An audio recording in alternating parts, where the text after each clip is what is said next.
How do you keep yourself from getting your lunch eaten from the OpenAIs and Groks and Geminis of the world?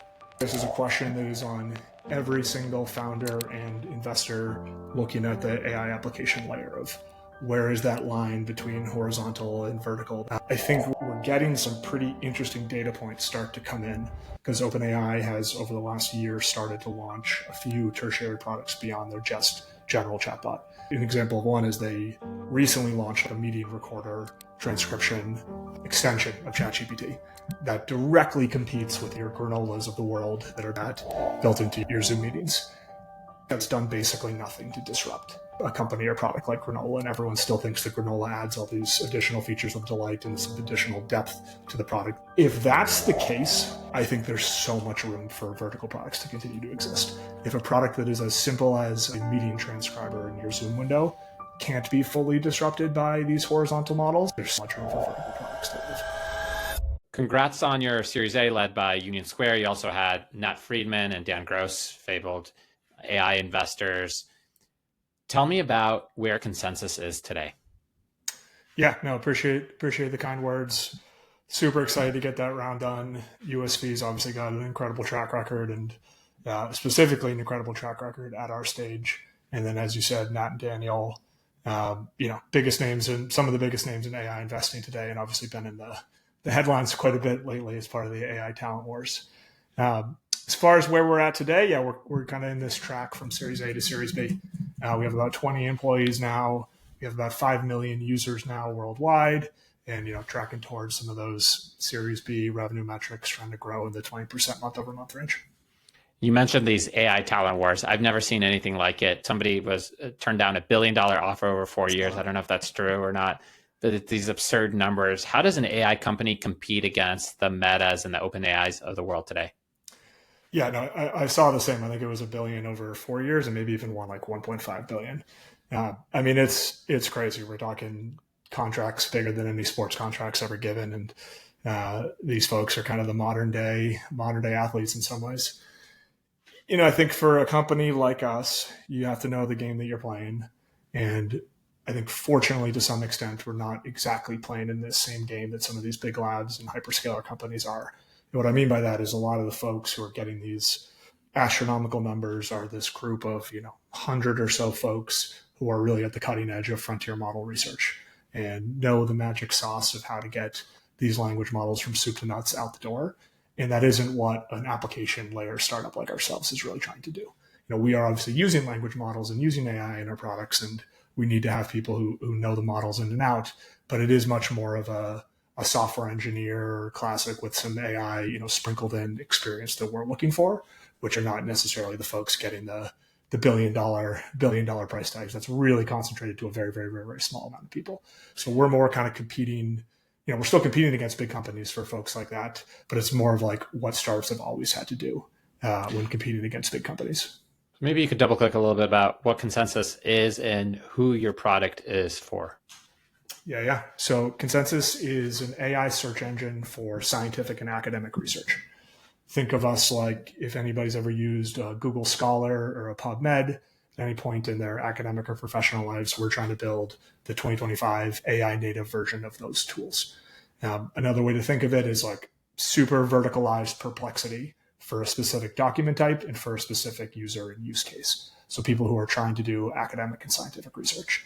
So what that means in practice is the folks using our tool are lots of students, academic researchers, academic faculty members, those in industry. A lot of clinicians use us to do some scientific research, sometimes also answer clinical questions. And then folks across industry, we have a lot of R&D workers at biotechs and pharma companies, even R&D workers at like CPG companies. Anywhere where real scientific academic research is being done, we usually will have quite a bit of pocket of users using Consensus.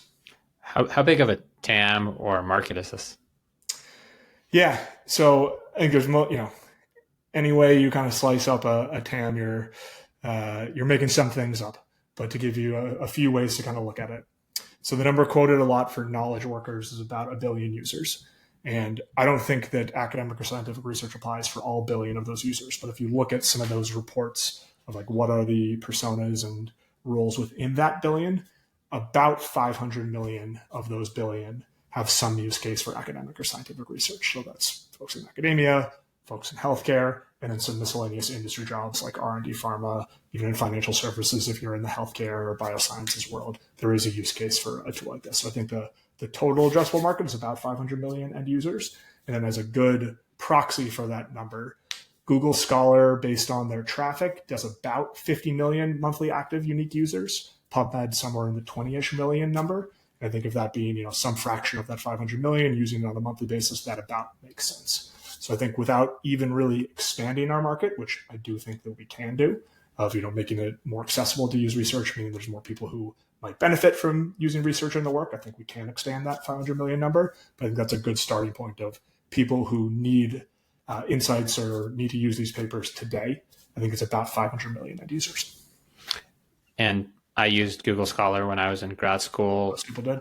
How do you guys improve upon Google Scholar? And maybe talk to me about a couple of use cases. Yeah, I think this is one of the most exciting things about our business is that we are competing against a product that's been frozen in time for about 20 years now. Google Scholar was super innovative, and I think there's a whole interesting story about vertical search. If it was one of the first real used vertical search products that split off of a general purpose search engine back in the early 2000s when Google split it off, which I think speaks to the need of a specialization in this use case. But because it was split off, they actually demonetized it. They no longer put ads in it, and they don't make any money off of it. So it's really kind of just been maintained and continued to run by a very, very small group of people within Google and not really prioritized by Google. Because of that, it hasn't really changed. So if you use Google Scholar, it's actually kind of like a fun way to see what Google used to look like. It's the same interface. It's the list of blue links. There's no summary put on top. There's no real great interactability with the results. It's a list of blue links to your query. Doesn't do that well with a natural language query still. It's really built for keyword searching and finding papers. So I think the simplest way to just improve upon that is what we partially do, which is take all of these new modern practices of building search and analysis products that now exist with the advent of these language models. So that's pulling information out of those papers to give you into this nice, engaging, synthesized way. I think there's a huge just thread to pull on there beyond just the summary with inline citations. Like if you use our product, we give lots of different visuals of visualizing the results below. So whether that's showing them in a table, showing this aggregator count of papers that agree with a certain stance. We'll key papers or key authors. We'll use models to pull all that information out from those papers and give you in that kind of summary analysis section up top. And that's just kind of table stakes in AI 2025 search and analysis products, but that's something that luckily our main competitor does not do. And I think there's a lot to do beyond that as well, that think of them more as workflow oriented features. So Google Scholar really just is, again, a list of links for you to then go interrogate yourself. But there is a lot more depth to somebody doing a literature review process than just that, and a lot of actions that need to be taken following a list of search results. So that's integrating that with a reference manager to store the papers to go into further. That is potentially diving into one particular paper, asking a bunch of questions of that while still not losing your place on the search results page. So just think of it as post-search, post getting a high-level analysis, what happens next? We can keep stringing together features and workflows to make that more seamless. Google Scholar's done none of that. So again, all the way back to the top, we're super lucky to be talking about a product that is pretty frozen in time. So anything we do beyond a list of links is differentiating between Google Scholar. And it's intuitive that you're not competing against the same engineers as Meta and OpenAI, as you mentioned. What's not intuitive to me is who in AI is going to win from a vertical and horizontal approach. These LLMs are every single day they get new capacity. They're able to do deep research. And how do you keep yourself from getting your lunch eaten from the OpenAIs and Groks and Geminis of the world? Yeah, I think this is a question that is on every single founder and investor looking at the AI application layer of where is that line between horizontal and vertical that makes sense. And I don't think anybody really knows the answer in the world of AI products today. I think we're getting some pretty interesting data points start to come in because OpenAI has over the last year started to launch a few tertiary products beyond their just general chatbot. So an example of one is they recently launched a meeting recorder transcription extension of ChatGPT that directly competes with your granolas of the world that are building that built into your Zoom meetings. From what I can see, that's done basically nothing to disrupt a company or product like granola, and everyone still thinks that granola adds all these additional features of delight and this additional depth to the product that can still be there. If that's the case, I think there's so much room for vertical products to continue to exist. If a product that is as simple as, not to trash on granola, people freaking love granola, but a product that is as simple as a meeting transcriber in your Zoom window can't be fully disrupted by these horizontal models, I think there's so much room for vertical products to live. And then I think to the other part of the question of like, what can products like us do to not get our lunch eaten by them?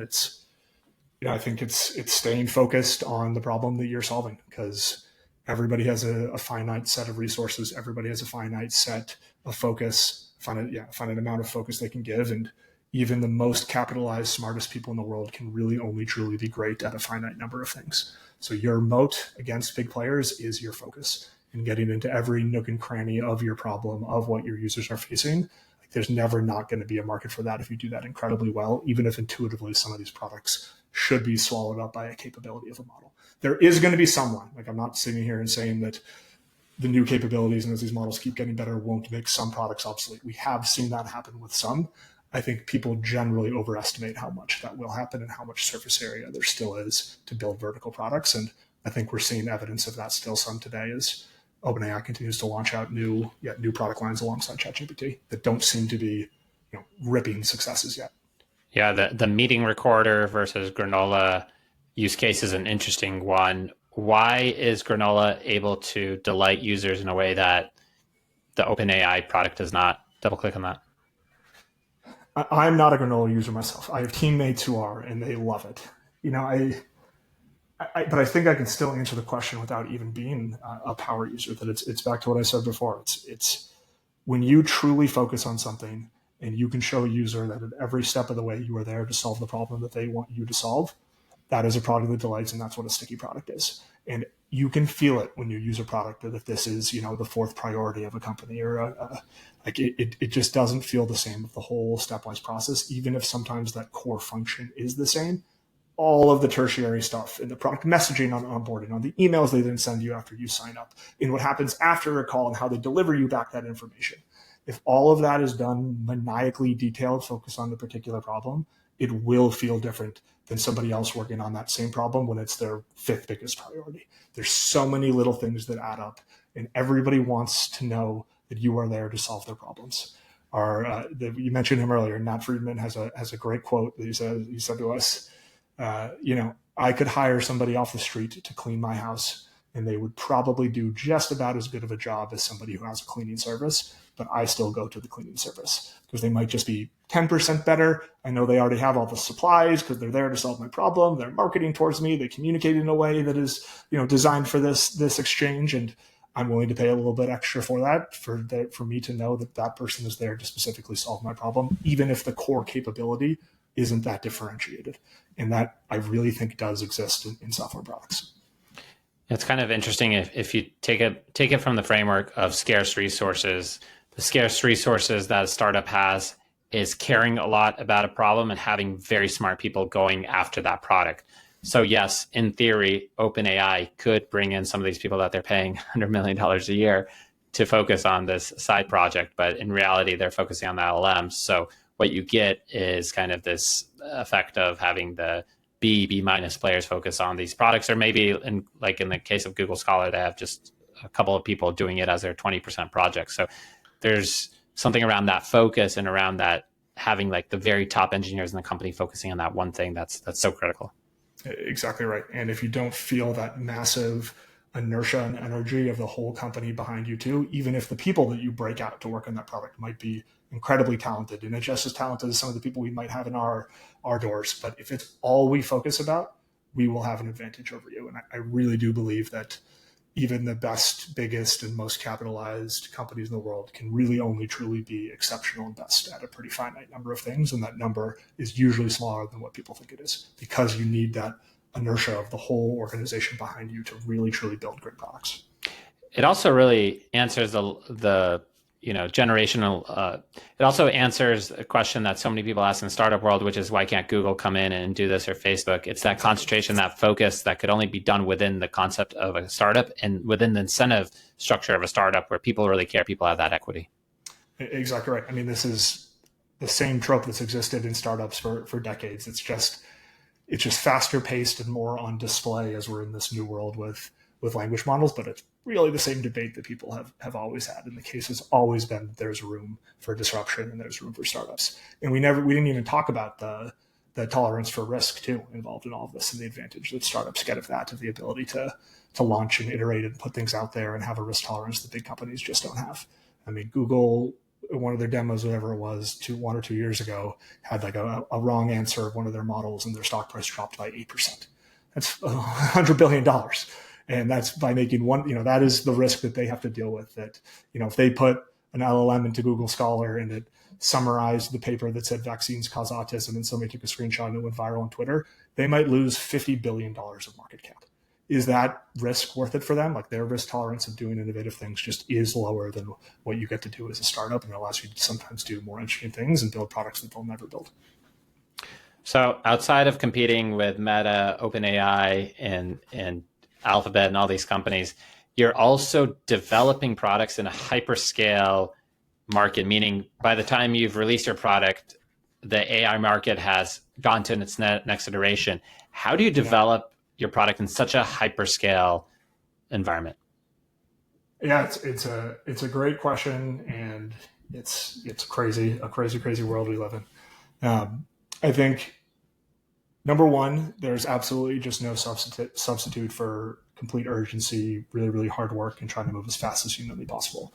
Because we are in the fastest moving space in the world. People know how big of an opportunity there is. We are not the only people that have thought of using LLMs for scientific research. And if you are not truly pushing the pace every single day, you are going to fall behind, whether it's your contemporaries doing similar things or the models will just be good enough that people could just end up using them for your use case if you don't truly win mind share. And I think back to the earlier point of how do you compete against these other products? Like, I think that the bear case for startups is that if you don't capture mind share and you don't move really, really fast, it isn't that they're going to launch these super competitive specialized products, but their products could be good enough if you don't build a great product. So I think it does raise the bar that you have to cross. I just think it is an attainable bar if you move really, really fast and build really, really great products.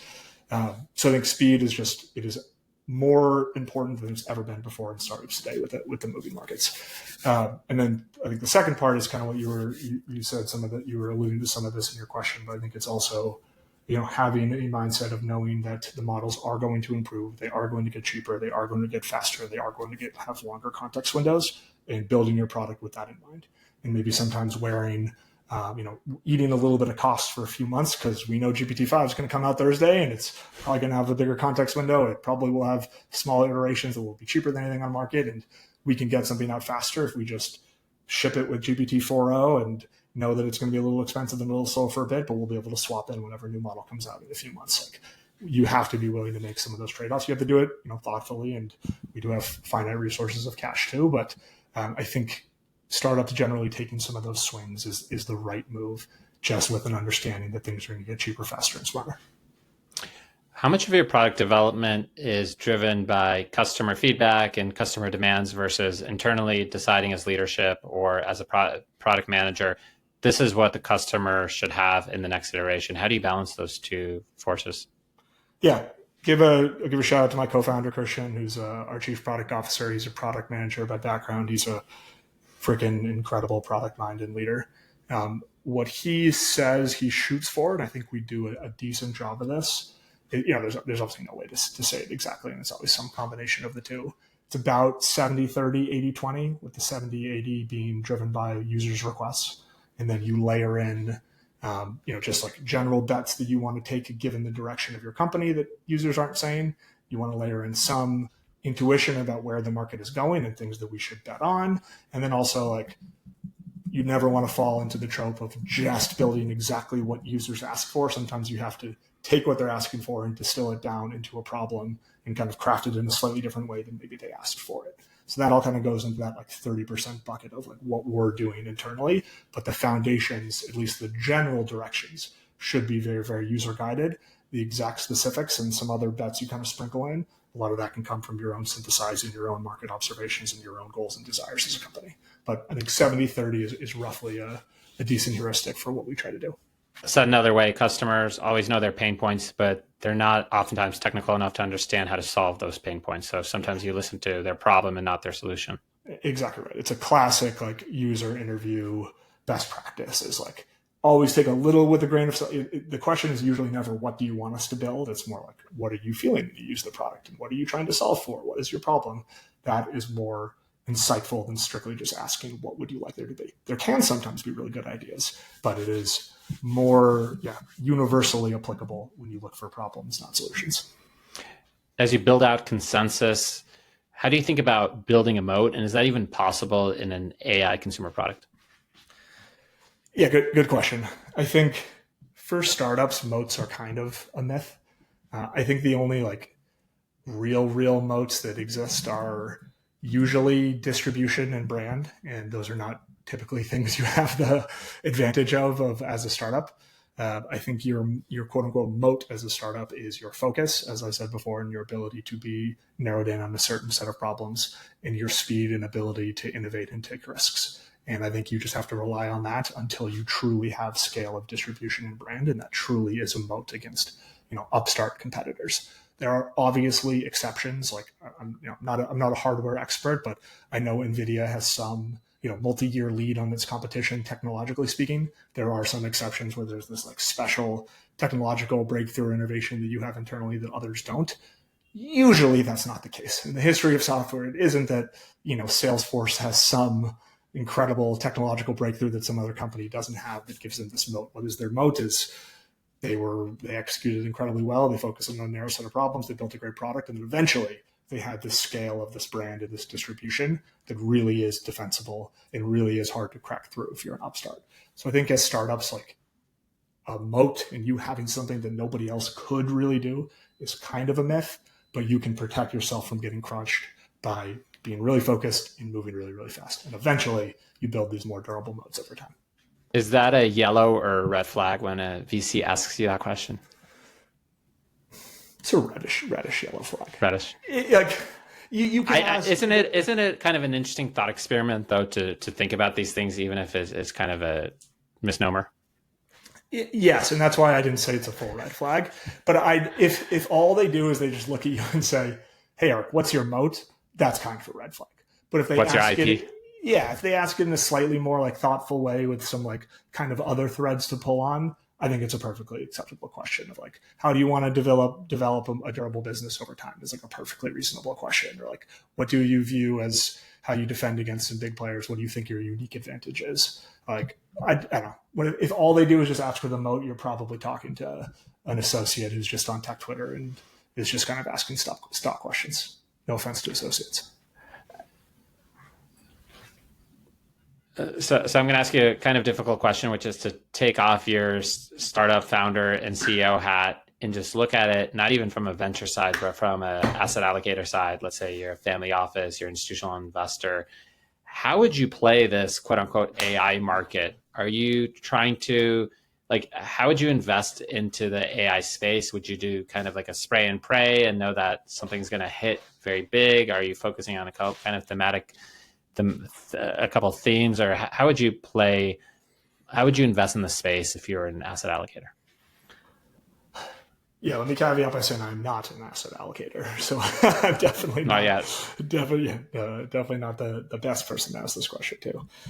Yeah, I mean, I'd say number one, I don't really believe that there are that particular like defensible advantages at any part of the stack. So like the application layer, the kind of like infrastructure layer, the hardware layer, like I think a lot of the same things are all present across all of them. So like I would be interested in having exposure across the different layers of the stack and not just investing in only one. And then I think within each layer, I think honestly to some of like the themes of what we talked about before, I think history doesn't repeat itself, it rhymes. And I think all of the same best practices of how we pick the best companies and the best founders in those each particular area are just going to be true today, and look to stick to your fundamentals that way. Look for really, really, really great founders, really, really great teams who are solving a really important problem. And that's really the best that you can do. And there's going to be ones you miss on. There's going to be ones you hit home runs on. But if you just keep indexing on that, if people solving really great people solving sharp problems, you'll eventually do pretty good in the long term. And I think it isn't really reinventing the wheel of what exactly that you're looking for. I think the one thing to be caution on is just how crazy some of these rounds can get in our space, and knowing if that makes sense for what your goals are of a particular institution or firm. Right, like USV is a great example. They don't really do any growth stage. They're pretty focused on Series A mostly, with some seed, some Bs, and they're looking for contrarian bets. They always have, and they're not going to be chasing this $1 billion round, raising a Series B $1 billion round. And that's because that is how they've made their hay. That's how they know that's what they know they're great at, and that isn't the way that they're set up as a firm to win, is getting into those $1 billion rounds. So I think you just have to operate with your constraints and mostly stick to the same fundamentals that have worked in software investing for a decade. Yeah, it's an interesting take, because essentially it's a new market. It's obviously large, but you have to focus on your controllable variable, which Exactly. is backing the best managers and backing the best founders, and let them take you to the promised land, take you to the next $1 trillion business. Yeah. Nothing about AI fundamentally changes the ABCs of investing, which is backing the best talent, going after the best opportunities. Exactly. And then within the constraints of whatever you're doing as an asset allocator, of what types of firms and stages you want to be giving allocation to, or if you are one of those VC firms, what types of rounds and stages you're going after. Within those constraints, it's going to be mostly the same fundamentals. Well, Eric, this has been a great deep dive on Consensus. Congrats on everything that you've done, and look forward to continuing conversation live. Yeah, much appreciated. Thanks for having me on, David. Check us out at consensus.app. Yes. How should people follow you and keep up to date on Consensus? Yeah, you can sign up and create a free account if you want to check out the product at consensus.app, APP, or follow us on Twitter at consensusNLP. You'll see lots of product updates and interesting musings on AI and science products. Thank you, Eric, and appreciate you jumping on. Appreciate it, Dave. Thanks for having me. Thanks for tuning into that conversation. If you love that conversation, you're going to love the episode right here.